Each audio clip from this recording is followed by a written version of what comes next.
It means these young people are incapable of providing for their livelihoods. There is migration into urban areas. There is no work. There is distress. There is all these kind of things.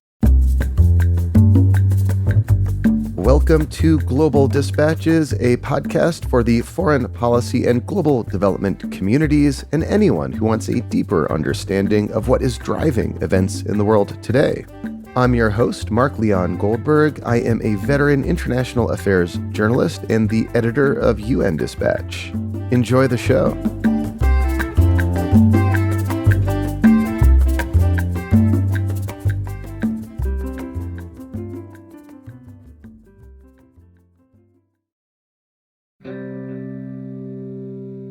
My guest today, Monica Juma, is the National Security Advisor to Kenyan President William Ruto. Kenya is a stable democracy in a tough neighborhood. There is an ongoing Islamist insurgency across the border in Somalia, and nearby Sudan is in the midst of a spiraling civil war. On top of it all, the Horn of Africa is experiencing its worst drought in 40 years.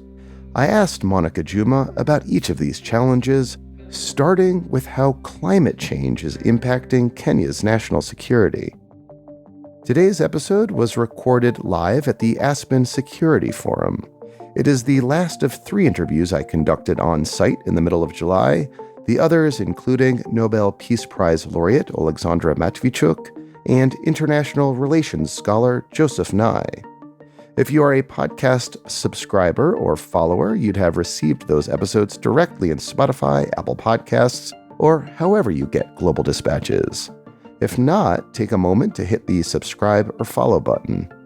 To get transcripts of these interviews, other opinion pieces we publish, and to generally keep up with our work, please subscribe to our free newsletter at globaldispatches.org. And while you're there, you can use the contact button to get in touch with me if you have suggestions of people I should interview or topics I should cover. I love hearing from you. All right, now here is my conversation with Kenya's National Security Advisor, Monica Juma, recorded live at the Aspen Security Forum.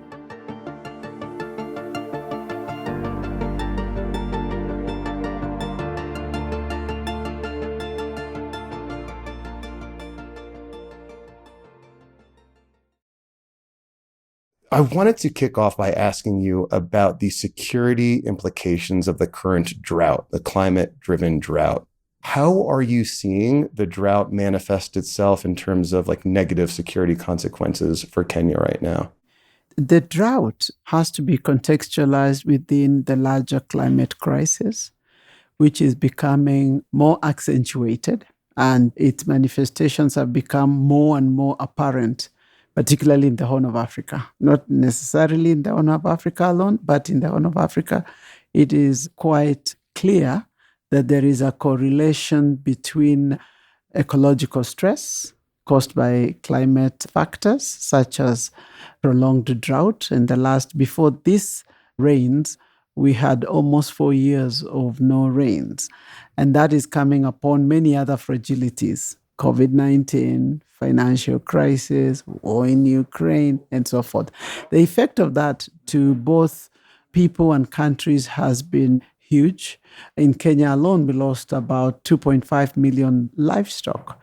Now, this livestock is for the common people. So it's people who are owning 2 cows or goats or whatever. And when that goes, it wipes their asset base completely, and that has a ramification at the next level, at the next family level, at the society level, at the country level. Could you spell that out a bit? What are the security implications of the economic devastation that accompanying this climate change-induced drought? Well, when you have stress of this kind, first of all, livestock farmers are under duress because they can't find grazing lands, they can't find water for their animals, they try to move in search for pasture and water, and sometimes this translates into conflict with farming communities, and we saw that across all the border areas or between livestock farmers and grain farmers because of that limited pasture, limited water, dry ponds and things like that. Then you have a situation where, because we are predominantly an agricultural country, when there are no rains, it means you cannot put people to farms. It means these young people are incapable of providing for their livelihoods. There is migration into urban areas. There is no work. There is distress. There is all these kind of things. And all these tend to create an increase in crime levels. You see an increase in violence and things like that. So this manifests both at the personal level, but also at country level, at national level. Because when you're faced with an emergency, prolonged emergency, such as this one, a government must of necessity provide emergency response. It means you're taking away from your development budget to respond to the stress that the populations are facing. We've had situations where even kids in school, we have had to introduce school feeding programs to retain them in schools. And when that is not available for a prolonged period of time, you get kids falling out of school. You get violence against children, especially girls. You get pregnancies. You get kids that don't ever go back to school again. And a whole livelihood actually is completely transformed in a negative sense, which leads to violence, whether it is material violence because they cannot survive, or whether it's violence because there's limited resources that people conflict over. So yesterday on stage, you identified terrorism as the top security concern for you as the National Security Advisor in Kenya, terrorism being from al-Shabaab predominantly.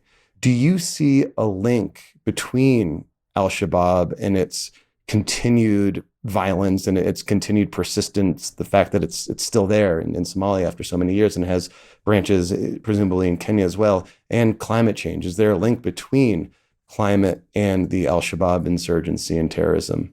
Well, first of all, I think al-Shabaab's networks are far and wide. They go beyond Kenya in terms of cells, in terms of recruiting, in terms of facilitating systems and things like that. But in a situation, we also know that al-Shabaab, like any other terrorist organization, thrives in areas of distress because they are able to recruit, they are able to offer services, so to speak, and they are able to hold populations hostage very easily, So when there is distress on the population, you can see the linkage between that and the appetite for recruitment. If you go to a young person who doesn't have a job and you persuade them, that you are going to give them a job in Somalia. And you have had many young people in Kenya that have actually been lured into Somalia, into the ranks of al-Shabaab, believing that they were actually going for international jobs. Some of them have returned, some of them have not. So there is a direct linkage between this ecological stress and al-Shabaab recruitment and al-Shabaab activity, yes. And one of the drivers of outmigration from Somalia to Kenya is obviously the drought, and it's just much worse in Somalia than it is in Kenya. And you've seen a massive influx of people, particularly in Dadaab and in other refugee camps in the area. Do you see that as a security threat? It is, to the extent that the refugee camps sometimes have been infiltrated. A number of attacks in Kenya have been planned and executed out of those refugee camps. And part of it is the challenge of large groups of people moving together, so that you're not able to separate. But we also have a situation where those protected areas have become attractive for al-Shabaab agents. And they have used protected spaces, whether it is refugee camps, whether it is churches, as I said, whether it is mosques, whether it is schools, for recruitment, for planning, for execution of attacks. And so, yes, movement of refugees, large numbers of refugees staying in refugee camps for protracted periods of time provides opportunities that have been used by terrorist agents. I'd love to sort of flip the script and ask you about solutions. Like, what policies are you pursuing to disrupt that link between climate and security threats to Kenya? Well, we are undertaking a lot of programs. The president, since he came to power, has focused attention on the climate crisis quite deliberately. At the national level, as a country, we have always been on the lead in terms of environmental sustainable management. We have a big regeneration project of planting trees across the country, 15 billion trees, and that has already started. But we are also focusing on targeted fragile regions, for example, refugee camps. And there's a big debate at the policy level whether we should actually not exit the model of encamping people as refugees. We already have a pilot project on this, Colobio, that is doing very well, where we are encouraging integration of refugees. Of course, in the case of the camps in Dadaab, we are talking about hundreds of thousands of people. So reintegration also has some very practical challenges to do, but we are doing regeneration. We are encouraging as much as possible public safety and security so that you can be able to isolate or reduce the possibility of infiltration by terrorist agents and actors. We are encouraging closer cooperation with local people for information sharing so that it can help in terms of detecting and deterrence. And this has come a long way. So there's a gamut of activities that we are engaged in this regard. So you referenced a policy debate around refugee camps and Dadaab in particular. Dadaab has been up for debate in Kenyan politics and Kenyan policy over whether or not to close the camp or do something different with it. Where do you stand on that debate? It's an evolving debate. There are big issues. First of all, there's an issue around the fact that when a country is hosting refugees, you're doing it also on behalf of the international community. We are having refugee camps here that have been with us for over 30 years, and we feel that we continue to carry a disproportionate burden in this regard. Having said that, we are engaged in a whole range of activities in terms of supporting Somalia, because we have seen there is no one who wishes to stay in a refugee camp. And actually, even when we have areas that have been taken away from Al-Shabaab, we've seen people voluntarily returning home. So we are very keen, even in terms of the development in Somalia, because we know positive development, rehabilitation would actually clear those camps, because people would rather go home rather than stay in an encampment for the period of time we have seen in some of those camps. So, as you noted, Kenya is feeling the disproportionate burden of instability and security in Somalia now for decades. Things seem to be doing a bit better in recent years. However, al-Shabaab is still obviously an ongoing threat. Are there concrete steps the international community could take, the United Nations, key donor countries, to ameliorate the situation in Somalia, or at least support a added modicum of stability there? The international community has been with Somalia for a long time, as we all know. They have supported the mission there. We've always felt that mission had not been supported fully, and that has been the case for many other missions, to be fair. We believe that more can be done, particularly focusing on rehabilitation and building the capacity of the Somali states to, one, hold territory that has been taken from al-Shabaab, two, provide social services to its population so that the population is not held hostage by al-Shabaab through the provision of services as they do in some cases. So I think there is a whole area there of support that can have a significant positive impact on the Somali government to effectively govern, effectively offer services, and therefore deny al-Shabaab the stronghold that they have sometimes enjoyed among its population. I wanted to turn to Sudan, arguably the worst crisis in the region that's unfolding right now. First, how is Kenya experiencing the conflict in Sudan? Have there been a number of refugees that have traveled to Kenya yet? It seems most are going to the nearer countries. Yes, of course, in a situation like that, most of the people, as they are fleeing, they end up in the next door, and we do not share an immediate border with Sudan.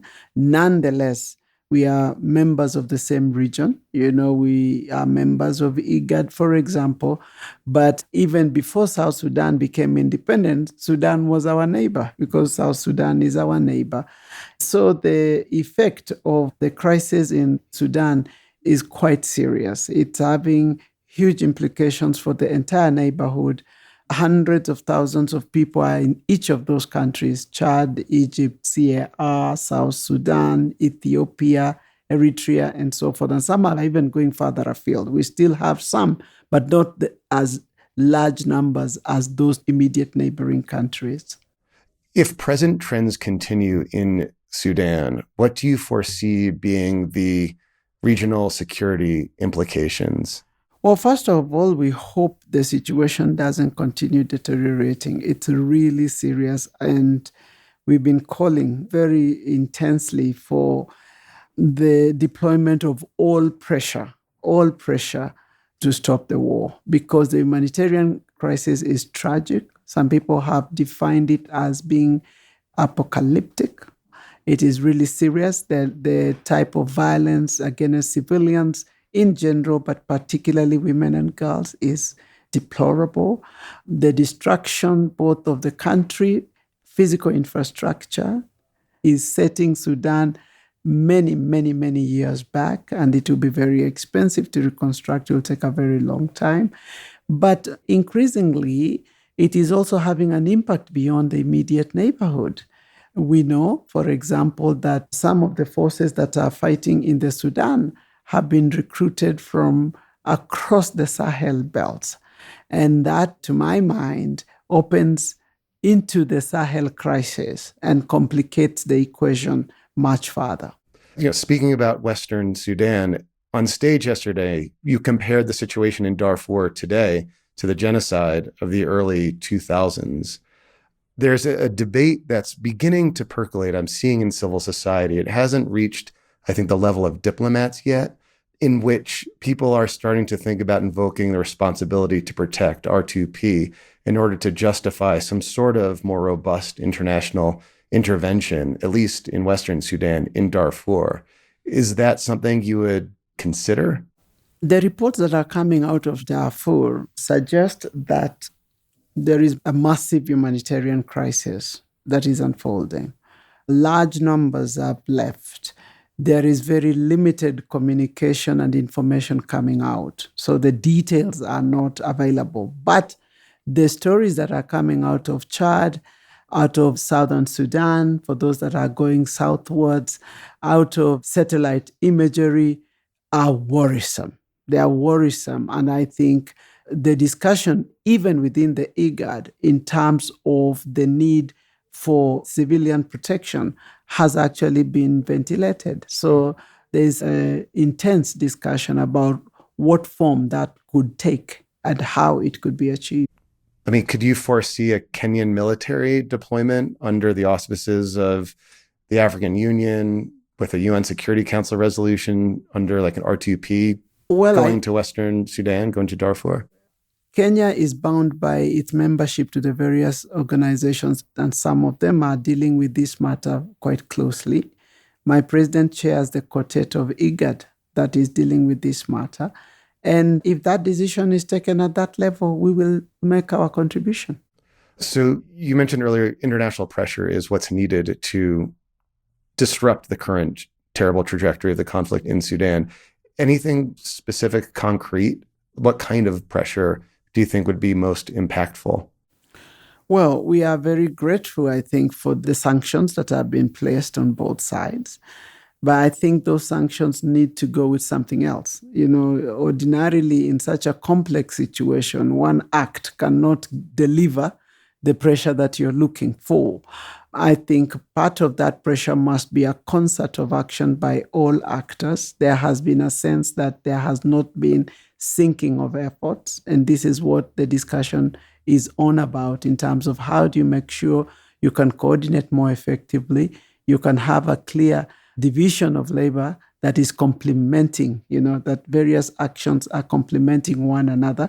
Because if you do it that way, then you deny the actors and belligerents forum shopping. which has the effect of delaying action, making it suboptimal, fragmenting response, and all these things. So I think there is a sense in which the situation demands a collective, committed, and firm action that is taken in concert. And on Sudan, in the coming weeks or months, are there any indicators that you'll be looking towards that will suggest to you whether or not the situation continues to deteriorate, or alternatively, if there is like a sinking of international pressure and a reduction in violence? Every day, there is more and more people that are paying attention to Sudan. I think the prioritization of the Sudan file needs to escalate in every capital, because what is happening concerns everybody that believes in the sanctity of human life, that believes in the dignity of life, that believes in peace and security, that believes in democratic aspiration of our people. So I think the prioritization of this file really is important. Secondly, I think we have an opportunity in terms of the key actors. The UK is a penholder for the Sudan in the UN Security Council. We've been in conversation with the UK. The US will be chairing the Security Council next month. So we hope that all those opportunities can be used to persuade both sides in Sudan that, one, this war is unlikely to be settled militarily from what we have seen. And the losses and damages that have already been inflicted really are humongous, and we need to step away from this fighting. But secondly, and most urgently, there is need for humanitarian assistance to Sudanese people across nearly all corners of that country, and particularly in Darfur. I think that is important.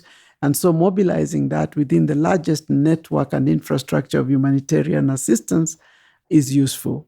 In the last meeting of IGAD Quartet, the OCHA chief, Martin Griffiths, was in attendance to brief on his assessment of the humanitarian need and on the planning in terms of how he can engage rapidly and at the quantum that is required to save lives.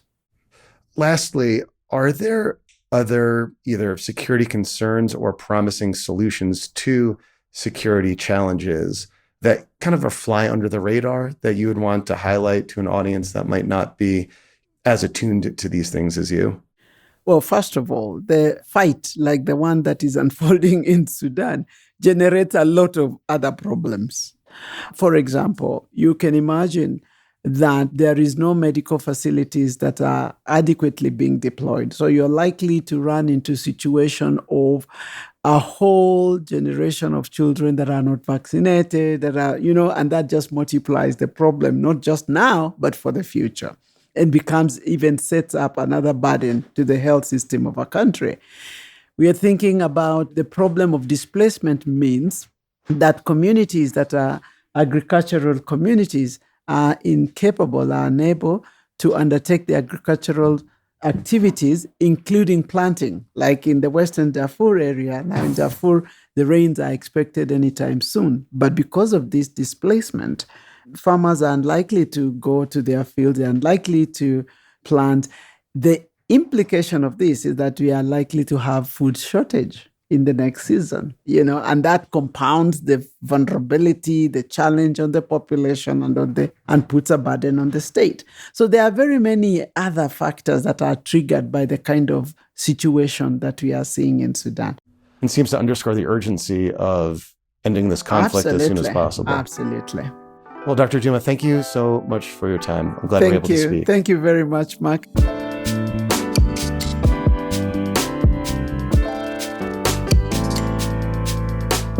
Thank you for listening to Global Dispatches. Our show is produced by me, Mark Leon Goldberg, and edited and mixed by Levi Sharp. If you have questions or comments, please email us using the contact button on globaldispatchespodcast.com. Before you go, do take a moment to show your support for the show by becoming a premium subscriber. If you're listening on Apple Podcasts, you can do so with a couple taps of your thumb. If you're listening elsewhere, you can go to patreon.com/globaldispatches. We rely on support from listeners to continue to do what we do far into the future, and by becoming a premium subscriber, you will unlock access to our entire archive of hundreds and hundreds of episodes. Please rate or review the show on Apple Podcasts.